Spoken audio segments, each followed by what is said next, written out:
Oke, kalau kita lihat bersama memang ini sudah tiba. Oke, baik. Mobil dari Mahfud MD yang membawa Mahfud MD ini sudah tiba di kantor DPP PDI Perjuangan di kawasan Menteng, Jakarta Pusat. 1 menit menjelang pengumuman bakal calon wakil presiden pendamping Ganjar Pranowo di Pilpres 2024. Kita akan tunggu sebentar lagi berarti ya, pukul 10 pagi ini Ketua Umum PDI Perjuangan Megawati Soekarno Putri akan segera mengumumkan bakal calon wakil presiden pendamping Ganjar Pranowo di Pilpres 2024. Oke, Bang Rey, kita lanjutkan lagi ya berarti ya sebentar lagi, tapi kita akan lihat dulu bagaimana visual terkini di kantor DPP PDI Perjuangan di Menteng, Jakarta Pusat. Kalau kita lihat sudah tadi Ketua Umum Partai Politik Koalisi Pendukung dan juga pengusung Ganjar Pranowo ini semuanya sudah tiba. Dari P3 sudah ada Mardiono, kemudian juga ada Usman Sabtaudang dari Partai Hanura, kemudian juga ada Haritanu dari Perindo, dan juga pastinya Ketua Umum PDI Perjuangan Megawati Soekarno Putri memang sudah tiba sedari pagi di kantor DPP PDI Perjuangan. Tampak pula juga ada tim pemenangan nasional dari Ganjar Pranowo, ada ketuanya, ada Arsyad Rashid, kemudian juga ada Andika Perkasa, dan juga ada Tuan Guru Bajang. Oke, kita masih menunggu sebentar lagi detik-detik pengumuman bakal calon wakil presiden pendamping Ganjar Pranowo di Pilpres 2024. Kalau tadi kita sudah melihat mobil yang membawa Mahfud MD ini sudah tiba di kantor DPP PDI Perjuangan di pintu belakang. Oke, kita saksikan bersama, ini dia visualnya di mana mobil yang membawa Mahfud MD ini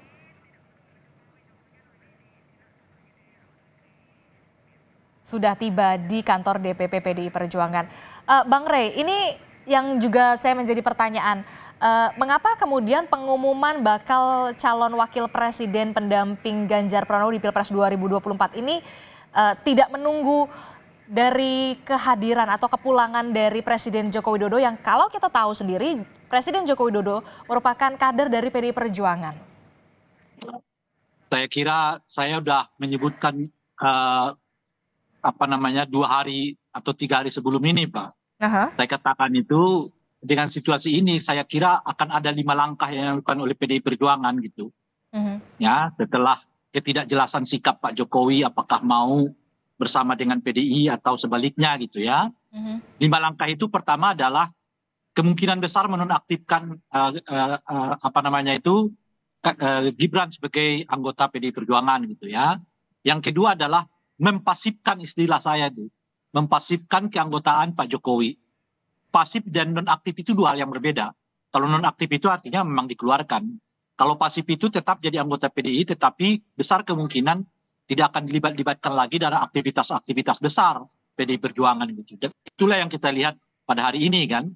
Jadi sikap PDI yang mempasifkan keanggotaan Pak Jokowi itu dimulai dari hari ini, yaitu di mana ada pengumuman calon wakil presidennya bagi Ganjar Pranowo gitu. Nah, langkah yang ketiga kemungkinan besar akan membangun blok politik baru ya yang berseberangan justru dengan Pak Jokowi gitu. Setidaknya yang terkumpul sekarang ini kan ada PDI, P3, dan di luar masih ada Nasdem, ada PKB, dan juga mungkin PKS itu. Hitung-hitungannya bisa 314 kursi di DPR. Cukup besar itu, cukup besar kemungkinan koalisi yang dibangun oleh PDI Perjuangan. Nah, saat yang bersamaan ada upaya yang cukup kuat ya, khususnya dari Ganjar Pranowo untuk mulai tidak terlalu diasosiasikan dengan Pak Jokowi gitu. Dan saya kira dalam jangka 2 bulan terakhir ini ketika mereka udah mulai mencoba untuk jalan sendiri kira-kira gitu, ya penerimaan publik terhadap Ganjar Pranowo itu tetap naik ya, meskipun nggak signifikan. Dalam hari ini dapat 2% kan gitu. Lumayan naik gitu. Artinya modal 2% itu menambah keyakinan bagi Ganjar dan juga teman koalisinya untuk ya lebih lebih tampil ke depan sebagai Ganjar gitu, bukan sebagai orang yang terasosiasi dengan Pak Jokowi gitu. Nah, saya kira akan begini terus. Dan dengan sendirinya Pak Jokowi, ya saya tidak tahu seperti apa sikap politik Pak Jokowi di masa yang akan datang. Tetapi saya kembali seperti yang saya sebutkan itu tadi, ada nuansa di PDI Perjuangan itu untuk mempasifkan keanggotaan Pak Jokowi. Artinya besar kemungkinan nggak dilibatkan lagi di dalam apa namanya itu aktivitas-aktivitas besar PDI Perjuangan, termasuk di dalamnya soal pengumuman calon wakil presiden ini. Gitu. Oke, jadi Anda melihatnya bahwa memang Ganjar Pranowo ini akan dipisahkan dari bayang-bayang Presiden Joko Widodo begitu? Ya, ya itu yang saya kira udah mereka latih selama 2 bulan ini kan, di mana Ganjar jalan terus, sementara Pak Prabowo kelihatan sibuk, Pak Jokowi kelihatan sibuk dengan hal lain ya, agenda lain ataupun apa namanya itu sikap lain gitu. Nah, kenyataannya ya mereka lumayan apa namanya, bukan adalah peningkatan meskipun nggak terlalu signifikan, yang 2% itu, dan itu menurut saya menambah keyakinan bahwa kalaupun kemudian apa namanya itu Ganjar Pranowo ya tidak selalu diikuti dengan bayang-bayang Pak Jokowi, penerimaan publik ternyata tidak terlalu apa namanya itu ya negatif, bahkan sebaliknya masih tetap mendapat respon positif dari masyarakat gitu. Oke, ini juga yang kemudian menjadi tanda tanya juga saya gitu ya, pertanyaan juga adalah kemudian kehadiran dari bakal capres PDI Perjuangan ini Ganjar Pranowo. Kalau tadi saya baca ini di salah satu portal berita, bakal calon presiden dari PDI Perjuangan Ganjar Pranowo ini tadi pagi masih melakukan cek kesehatan di Rumah Sakit Fatmawati Jakarta Selatan, dan proses tes kesehatan ini dilakukan oleh Ganjar sebelum pengumuman cawapres pendampingnya. Berarti memang betul-betul sudah disiapkan berarti ya, sebelum akhirnya bisa dikatakan besok baca pres Ganjar Pranowo dan juga pendampingnya bacawa pres ini akan mendaftarkan diri sebagai capres dan juga cawapres ke KPU bersamaan, begitu ya? Itu artinya kalau sudah diumumkan nanti ya apa namanya Pak Mahfud sebagai calon wakil presiden, saya kira aktivitas pertamanya adalah segera ngecek kesehatannya itu. Oke, berarti bisa habis setelah ini pengumuman begitu ya, setelahnya bakal calon wakil presidennya Ganjar ini bisa saja langsung ke Rumah Sakit Fatmawati ya untuk tes kesehatan. Tes kesehatan. Oke, kita tentunya masih menantikan. Tapi begini ya, iya, gimana Bang Rey? Saya mau, ini sih soal politik ideal ya, high politik lah ya. Nah, saya mau mengatakan setelah beliau dipilih sebagai calon wakil presidennya Pak Ganjar, dan besok di apa namanya itu didaftarkan ke KPU, dan kemungkinan saya kira penting untuk diingatkan kepada Pak Mahfud agar memilih jalan berhenti atau mengundurkan diri sebagai Menko Polhukam untuk sepenuhnya konsentrasi kepada pencalonannya, khususnya nanti setelah ditetapkan oleh KPU lolos atau tidaknya pasangan ini gitu ya, secara administratif gitu ya.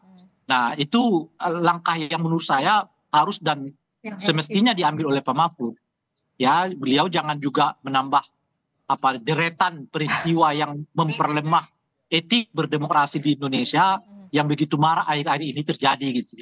Oleh karena itu saya menyarankan kepada Pak Mahfud, baiknya kalau nanti kalau sudah didaftarkan sudah bagus. Sejak saat itu beliau mengatakan mundur gitu. Tapi kalau itu dianggap sulit, setidaknya nanti setelah dinyatakan lolos oleh KPU administrasi mereka, karena 2 hari atau 3 hari setelah itu mereka udah dijadwalkan untuk kampanye kemana-mana. Gitu. Udah ada jadwal kampanye itu yang ditetapkan oleh KPU, dan itu nggak akan pernah berhenti selama 75 hari jadwal kampanye di masa yang akan datang sampai seterusnya. Oleh karena itu ya saya menyarankan kepada Pak Mahfud, alangkah baiknya kalau beliau ya menyatakan mundur dari jabatan kabinet, mengingat tugas dan tanggung jawabnya sebagai calon wakil presiden itu pasti sangat menyita waktu yang memungkinkan tugas dan tanggung jawabnya sebagai Menko Polhukam itu akan terabaikan. Gitu. Oke, jadi biar bisa lebih fokus kalau kita Betul. mereview kembali juga memang Presiden Joko Widodo juga sudah meminta sejumlah menterinya begitu ya, kalau memang nantinya akan mengikuti kontestasi di Pilpres 2024 ini agar cuti ataupun bisa tadi Bang Ray bilang mengundurkan diri begitu ya, agar bisa Ya, lebih kalau fokus begitu cuti ya. dan mengundurkan kan dua hal yang berbeda ya. Aha, Kalau cuti itu kan artinya dia masih berada tetap di di dalam dalam jabatan itu. posisinya, ya, tapi kemudian mungkin digantikan oleh orang, ya, dan itu tentu saja nggak efektif. Oke, Karena kalau kemudian ya sekarang aja sudah ada satu PLT gubernur menteri kan menteri gitu. ya. Dan kalau ada 2-3 menteri seperti itu ya jelas nggak akan efektif terhadap pemerintahan Pak Jokowi. Saya kira makanya saya menyarankan bukan cuti tapi langsung ya mengundurkan diri sebagai Menko Polhukam karena jelas beliau akan kesedot waktunya untuk kampanye bukan untuk mengurusi tugas dan tanggung jawabnya sebagai menteri gitu. Oke, ya kita